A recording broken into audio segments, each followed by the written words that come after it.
Good afternoon everybody, wherever you may be. This is the Single Touch Payroll seminar that we ran on the Wednesday the 22nd of May, and this is the podcast for people who couldn't be there or for clients of ours or whoever else may be interested. My name is Peter Gill and I'm the Business Services Manager at Lister Mason.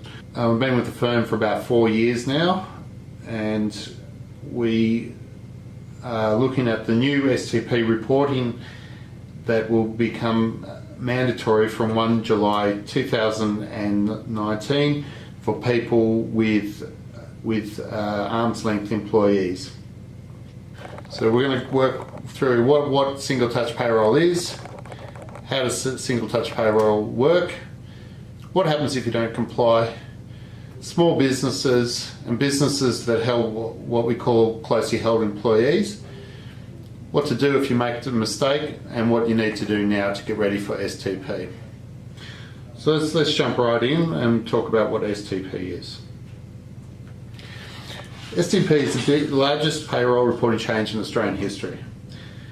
The ATO has told us they expect some 750,000 businesses to move on to single touch payroll from 1 July 2018. This is part of the ATO move to Electronic Commerce Interface, or ECI. This reporting means the ATO will have real-time reporting on wages, PAYG withholding, superannuation contributions for employees of businesses. This information will be communicated to the ATO at the end of each pay run, which is typically when you pay your employee. Why are the ATO doing this? There's a number of reasons there on the board, on the slide. The main reason is for ATO to have real-time reporting of employees' information on how they pay their employees, the superannuation they're going to be paid, and it also helps the ATO track and manage non-compliance. If the ATO is aware that people are not getting paid the correct amounts or superannuation not getting paid. The actual process of STP is very straightforward, but the information behind it is quite vast, and this will be a lot of information that employers are now communicating in real time to the ATO. So besides those, we'll go into each of these a bit more deeper later on in the seminar.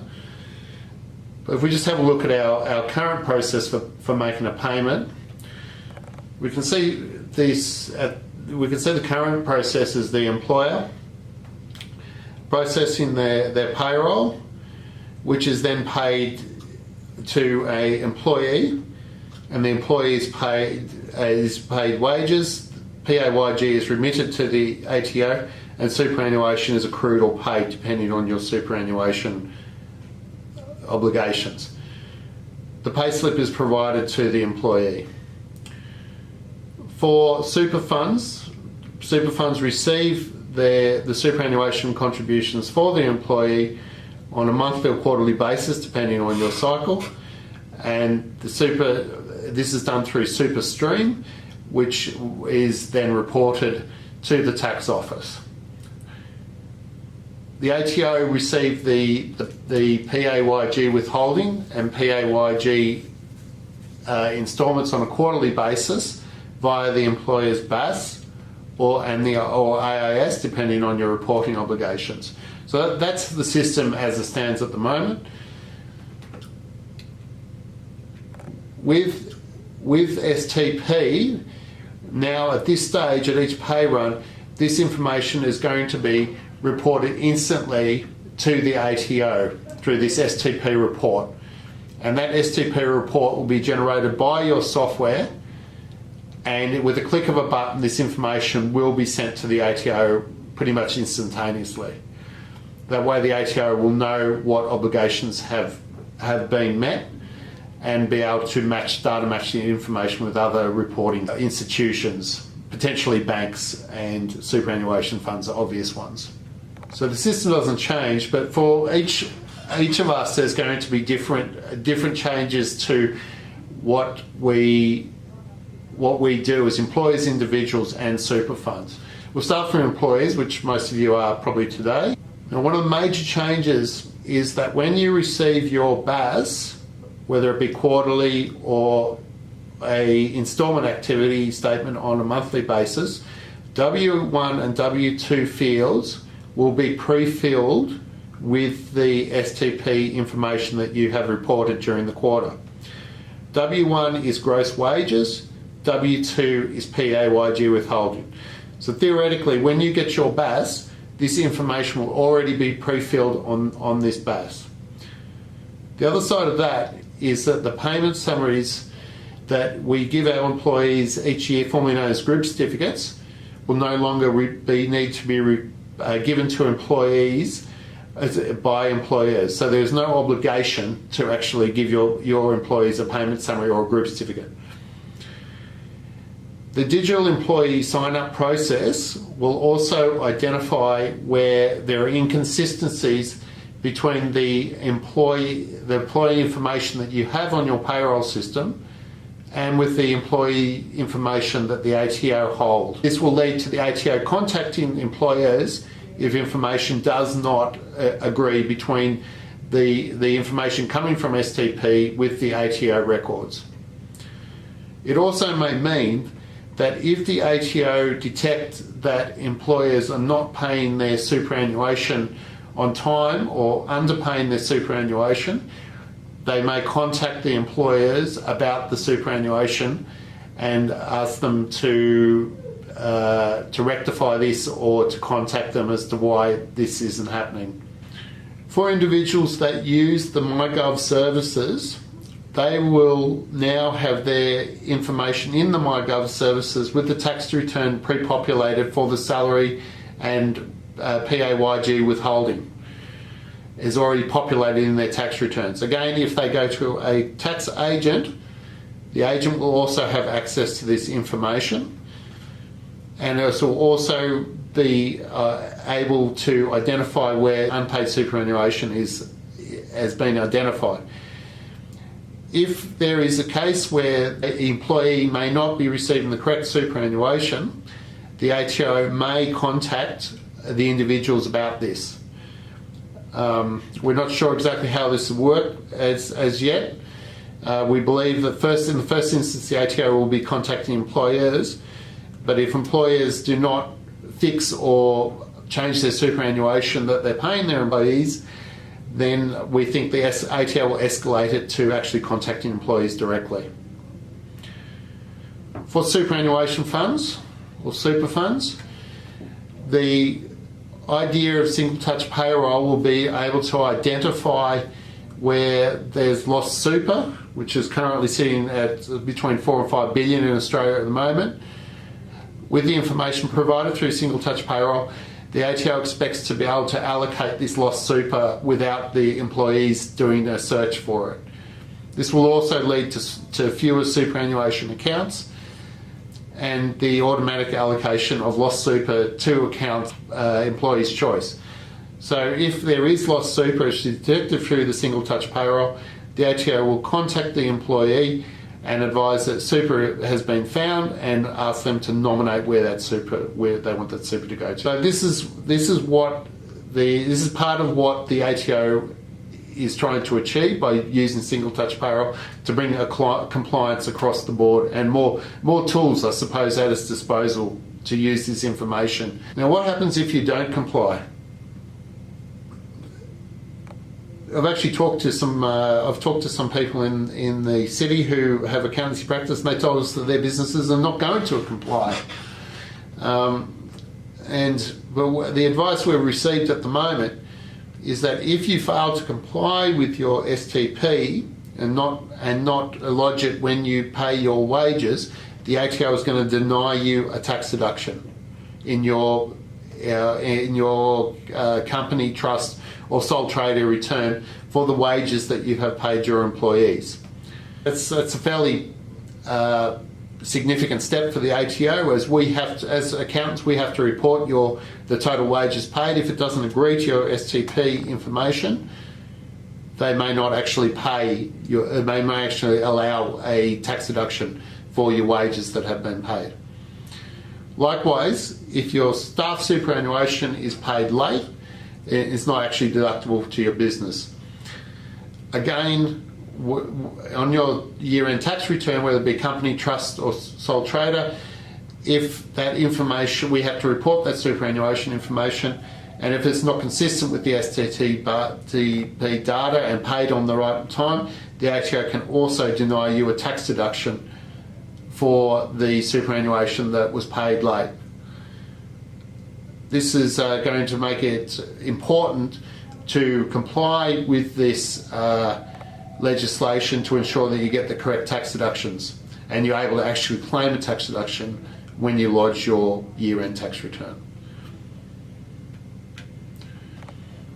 The changes to year-end procedures. So with the existing system, people were required to provide their employees with a payment summary or group certificate, and they were also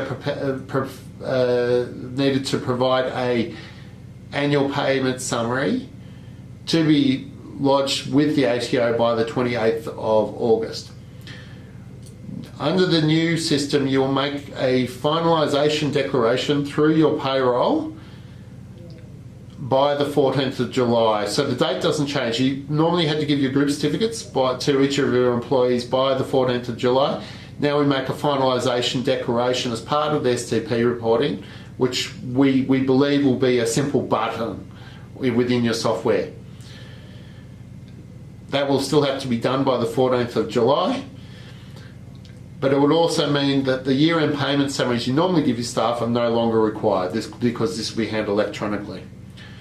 This information will be communicated, once this information is finalised and given to the ATO will update all employee MyGov records, and employees will be able to log in at any time and see this information. If you do not have a payroll system or unsure how your program is going to be STP compliant, now is the time to investigate your options.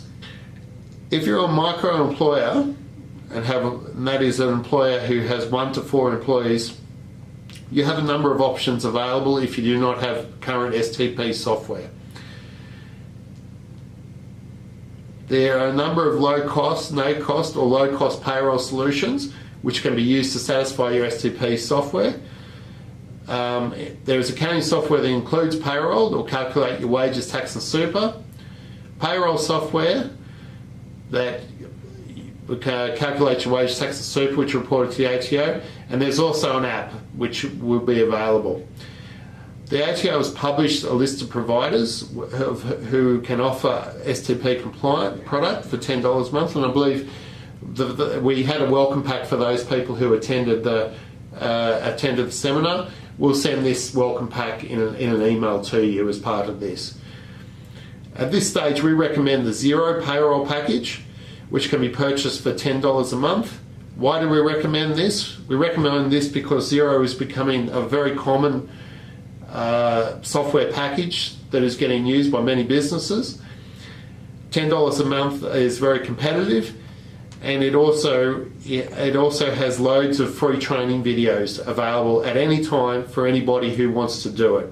I also have staff here who do Xero for clients both in our firm and clients external to this firm where they use Xero, and my staff will be able to help you with that should you need assistance. STP for closely held payees. A lot of the people probably watching this video and attended the seminar have what we call closely held payees. Now, a person is a closely held payee who is what we call not at arm's length. Typically, this is mum and dad businesses. In some cases, it's a whole family may be a part of a business and be on the payroll. It could also be directors and shareholders company or the beneficiaries of a trust. For closely held employees, you're not required to report these under STP, provided you have less than 19 employees until July 2020. So you don't, if your business only consists of closely held employees, this legislation does not affect you until 2020. The reasons for this is that a lot of businesses will decide on what wages they think are appropriate for mum and dad or or their son or daughter working within the business, and that gives them flexibility to decide on what they think the most appropriate pay is. That can depend on many things. It can depend on business conditions, it can depend on the drawings from the business, it can depend on a number of matters.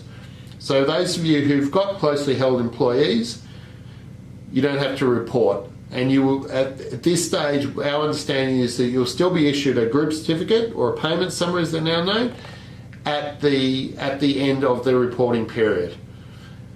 This will be due around the same time that your employer tax return is due. For all other employees, arm's length employees, it must be reported through the STP system from 1 July 2019. So what happens if you make a blunder? The ATO accepts that things will happen, mistakes will be made.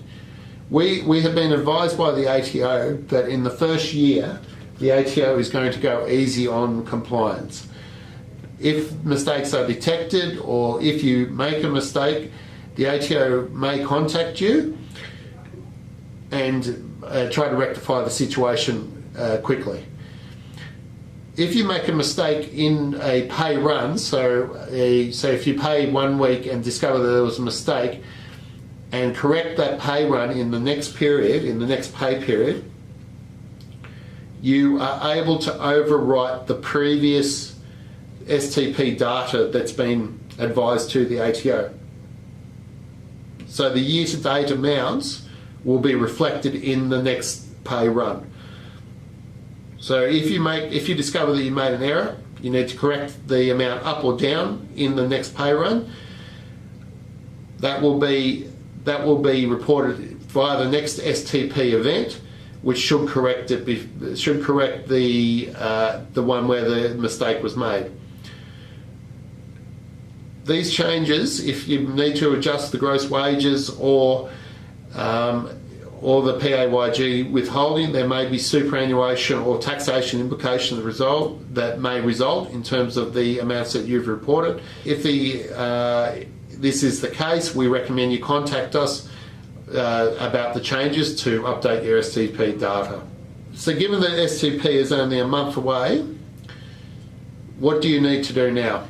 The first thing to do is persons or people who are responsible for your payroll need to know about STP.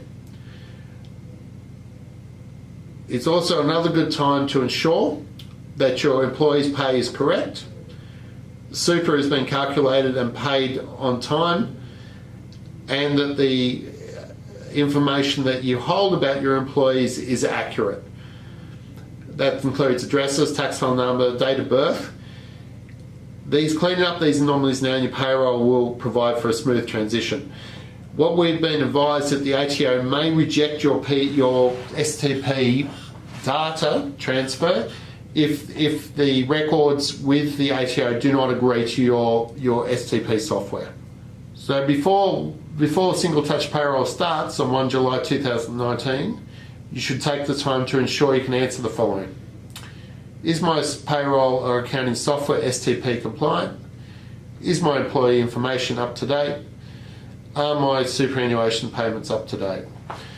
We also strongly recommend that you do not opt in before 1 July, as you will be subject to the reporting requirements currently in place for STP.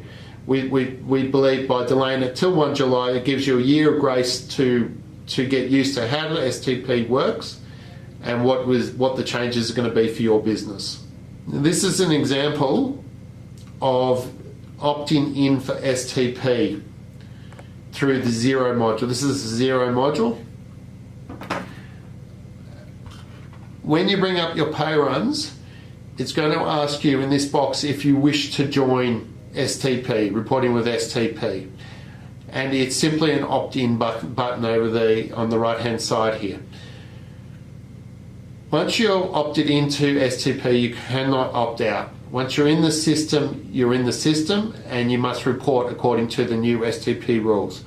So we strongly recommend that you do not do that from until 1 July has actually passed, as you don't want to be lodging for this year, particularly when most of the pay runs that have been done so far have not been done via STP. We're not sure how that's going to operate. It could prove to be a problem. So after 1 July, you've opted to opt in to STP. You would simply click your opt-in button. Xero is then going to ask you for an SSID number, a software identification number. To get the software identification number, you're going to need to call the ATO on this number, here, 1300 852 232, as an authorised person or delegate of the business, and they will provide you with this number after providing your details in terms of an ABN, the software provider. They will provide you with this software identification number. It's going to be interesting if 750,000 people are moving on to this come 1 July, as the ATO phones are going to be very busy. We are not sure if the number at this stage will be able to be retrospectively applied if you can't get through to the ATO, and the need for this number will depend on when your first pay run is. So if you're on a monthly pay run, it may not be needed till the 15th.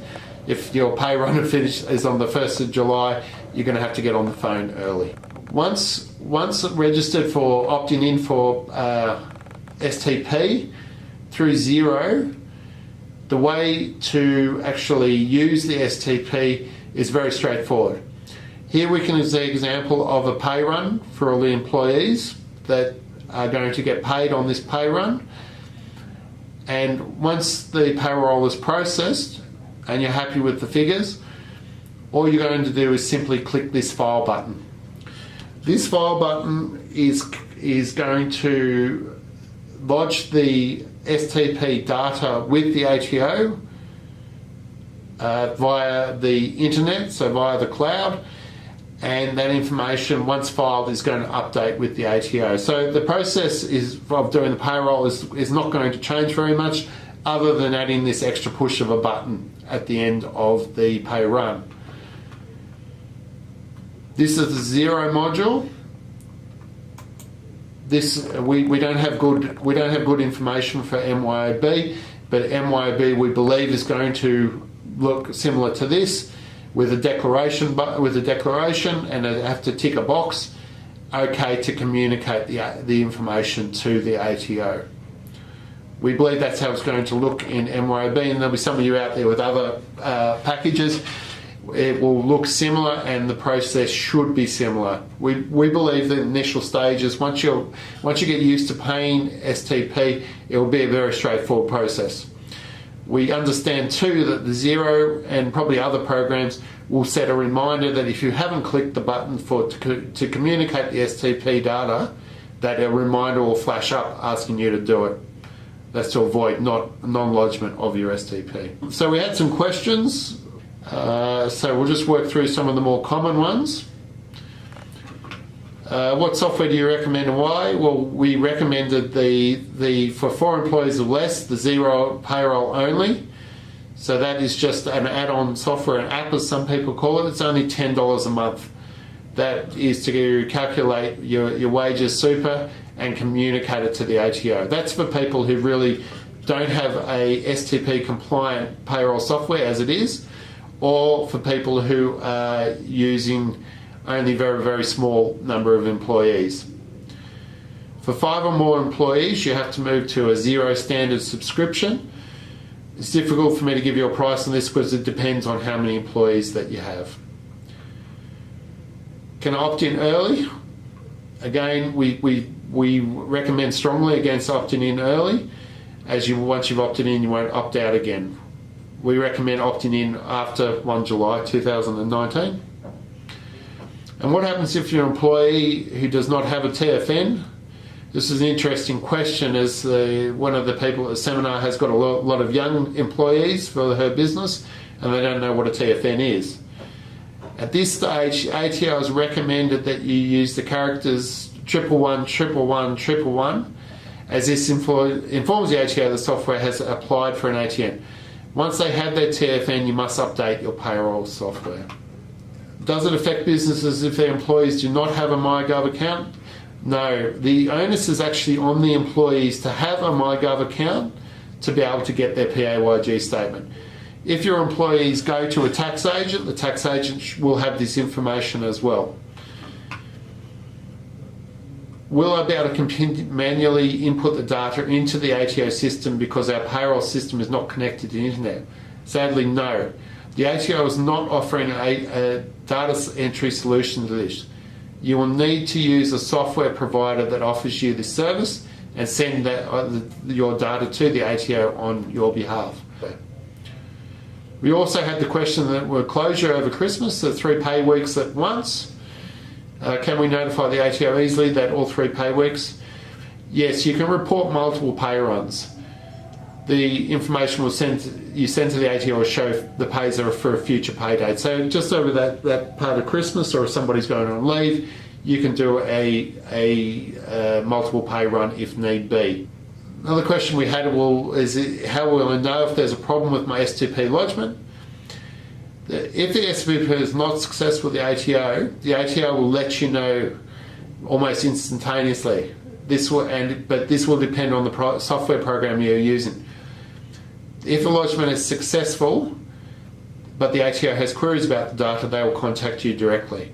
Just on that, if the STP is not successful, we're advised that the software will tell you that the STP lodgement is not successful, and then we will need to decide how we are going to approach that in terms of identifying the errors or the problem with the program to lodge it. The last question that we had was, I don't know what wages to pay. I want to pay myself. What do I lodge through STP? Again, people who have closely held employees, mum and dad businesses, you don't have to start until 1 July 2020. You'll have the same option to report closely held information, and it will be due the same time as your BAS. So for people closely held businesses, you report at the end of every quarter what you're going to pay yourselves or what you're going to pay people who are closely held to the business. So how will I know if there's a problem with STP lodgement? If your STP lodgement is not successful, the ATO will let you know. But this will depend on the software program you're using. Our understanding is that the software will notify you as whether the STP has been received successfully by the ATO. If not, then I think the software will come up and tell you that the STP was not successful. At that stage, you will need to review your data to see whether or not the information that you have is accurate and correct, and you will need to contact the ATO if you believe your data is correct, but the software would not let it go through. We're not exactly sure how this is going to work, and we did ask the ATO for guidance on this, and the ATO weren't able to help us out because the bottom line is they don't know either.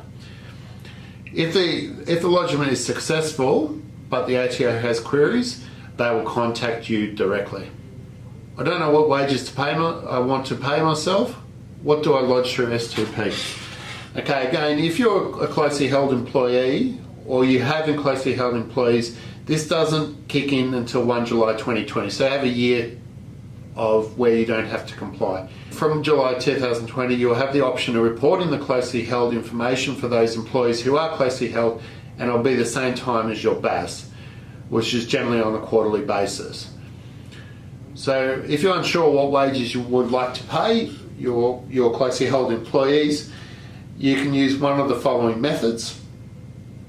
Actual withdrawals taken, 25% of the salary or director's fees from the previous year, or vary the previous year's amounts within 15% of the total salary or director's fees declared last year. If you choose to report quarterly, you will have the due date of your tax return to finalise the information you reported to make any adjustments.